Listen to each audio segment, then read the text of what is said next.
Cold War tensions will dominate the crises of the world from the end of World War II in 1949 till the end of the 1980s, early 1990s, when the Soviet Union and communism will begin to fall in Eastern Europe. The collapse of the Soviet bloc, or the buffer zone, or the satellite nations of the East will seem to have happened quickly and completely, but in reality it was neither. There are several reasons for the collapse of communism in Eastern Europe. One of the major causes will be there's no freedom of information. In communist countries, the government controls all the media. All of the people will live in ignorance of the rest of the world, much like North Korea does today. If the government didn't want the people to know something, the government would just remove all access to that information. The communist governments would lie to their people and to themselves, essentially. In addition, people were not allowed to complain or protest against the government without risking the lives of themselves and their families. As a result, the consequences of government actions often went ignored and problems would continue to get worse. This was especially true of the environmental and health problems that happened in the communist countries. In addition to the lack of information that the communist countries allowed their people to hear or see, there were very few incentives to work or work hard. People were paid the same regardless of the difficulty or the quality of their work. So a McDonald's worker would be paid the same amount as a school teacher, as an engineer, as a scientist. This meant that there was no reason to work hard or to do a good job. If everyone in the class was going to get the same grade on a test, would you study for it? Probably not, because if you work hard and you score well, but someone else does not work hard and scores poorly, it's going to bring your grade down. The result was the economies of communist countries becoming weak and inefficient. Stores would typically have empty shelves and people would have to wait in long lines to buy most basic goods like bread and milk. Everyone had money, but there was nothing that you could buy with it. This led to the saying in the Soviet Union, "We pretend to work and they pretend to pay us." Because governments owned all the factories and all the farms, there was no economic competition and no reason to produce better goods. Often this meant that the economy produced shoddy products or shoddy goods. The results were that the products didn't work, they fell apart quickly, and nobody really wanted to buy them. A good example of this is the Czechoslovakian car named the Sokda, which translated literally to the word pity. The final major reason for the fall of the communist bloc will be competition with democratic countries for military superiority. Typically, the communist countries will have a larger number of military forces than the democratic countries, but the democratic countries will have militaries that used greater technology, better weapons, and more dedicated soldiers. Because of their weak economies, the communist countries found it more difficult to keep pace with the growing military capabilities of the democratic nations. When Mikhail Gorbachev became the leader of the Soviet Union in 1985, he came to power in a country that was pretending to be as strong as the United States, but in reality was facing some major problems. Since 1980, they had been in a war in Afghanistan that was killing tens of thousands of Soviet soldiers, but they couldn't win and they couldn't leave.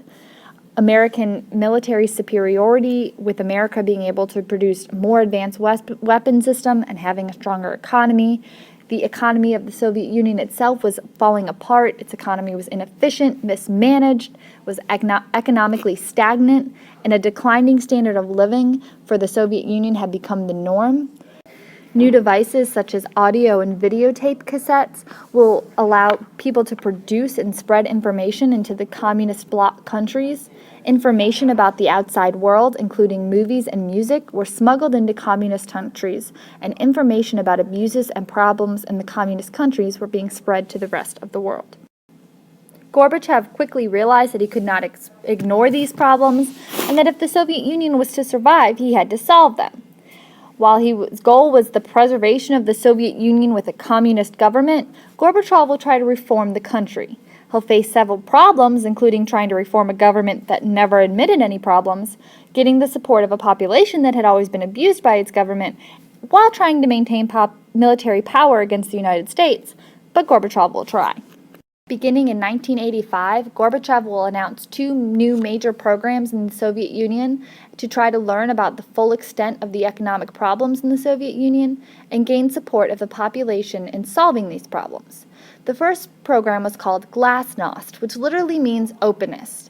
Gorbachev announced that the people would be allowed to criticize the government and express their own ideas about how government should operate.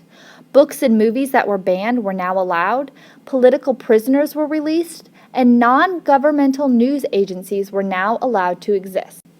After decades of repression, people began to not only criticize the current problems, but also the problems of the past, such as the issues with Stalin, and the problems with communism itself.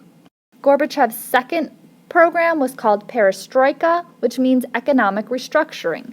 Gorbachev reduced government control over the economy and gave farm and factory managers more power to make decisions.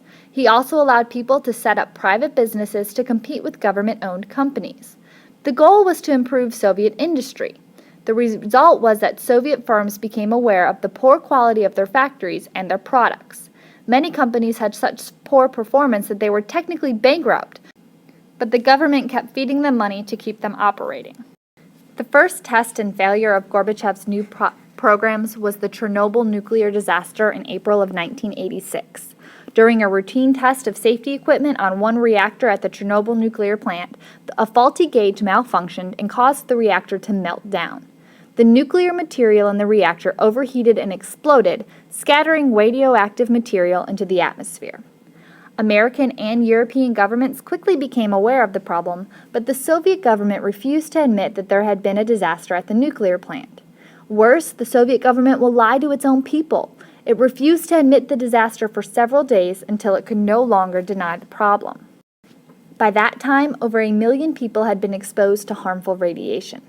For many people, the behaviors of the Soviet government to the Chernobyl disaster demonstrated that Gorbachev's reform had done little to change the true nature of the Soviet Union and led to even more internal criticism of the Soviet government and the communist system. The combination of Glasnost and Chernobyl resulted in revelations of how the Soviet governance had created an environmental catastrophe across the Soviet Union. A lake near to Chernobyl was the dumping ground for nuclear waste and is considered the most polluted place on Earth. Gorbachev did have more success in dealing with the United States. To reduce the cost of maintaining a strong military that was bankrupting the Soviet economy, Gorbachev moved to end the Cold War with the United States.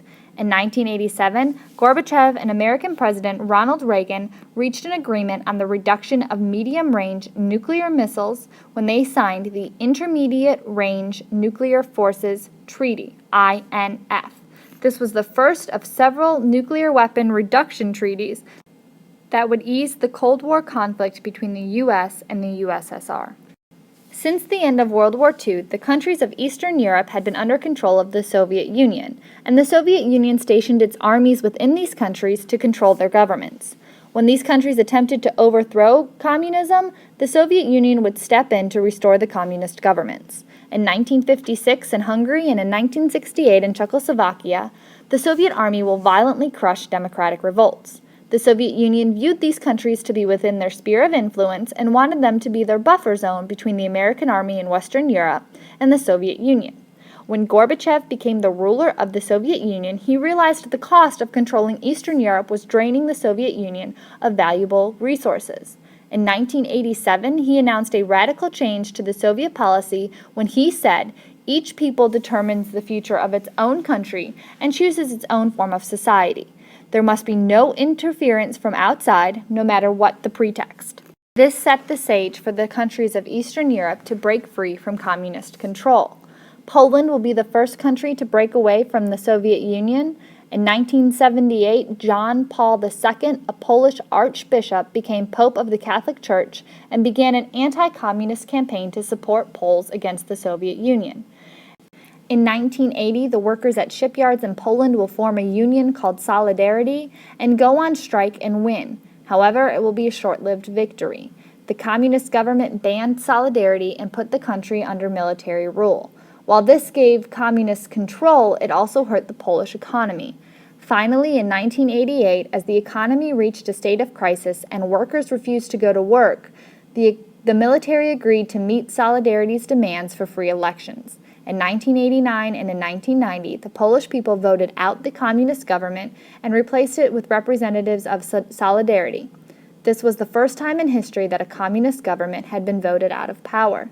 At the same time in Hungary, young communist reformers began to push for economic and political reforms. In October 1989, these reforms took over the Communist Party of Hungary and voted the Communist Party out of existence. Within a year, a non-communist government took over in Hungary. The Soviet Union will do nothing as communism fell in both countries. The only country that seemed to react was Eastern Germany. Its president refused to allow the existence of any pro-democracy movement, and in 1989, as Poland and Hungary became free, pro-democracy protesters took to the streets of East German cities. The police were ordered to break up the protests, but they refused. A new president comes to power and will open up the borders, allowing freedom of speech and criticism of the government. In November of 1989, when they stopped preventing people from crossing into democratic West Berlin, the people of East Berlin began to tear down the Berlin Wall. That was the barrier that divided the city and the Cold War symbol of division of Germany. By the end of 1989, the Communist Party of East Germany ceased to exist. A year later, East Germany was reunited with West Germany, and the country of Germany, that had been divided since the end of World War II, came back into existence as a democratic country. Romania will be the only country where communism died a violent death. The communist dictator of Romania ruled with a brutal secret police force. He ignored the democratic changes in the neighboring countries, and when pro-democracy protests began in Romanian cities, he ordered the protesters to be shot. The police force obeyed, but the actions of the police turned the people against them, and the army will side with the people, going against the police force. In late December 1989, the country went into full rebellion against the dictator, and when he attempted to flee the country, he was arrested and quickly tried and executed. The image of his dead body was broadcasted on television for the rest of the country by the new government to end the rebellion. Communism is officially falling in Eastern Europe.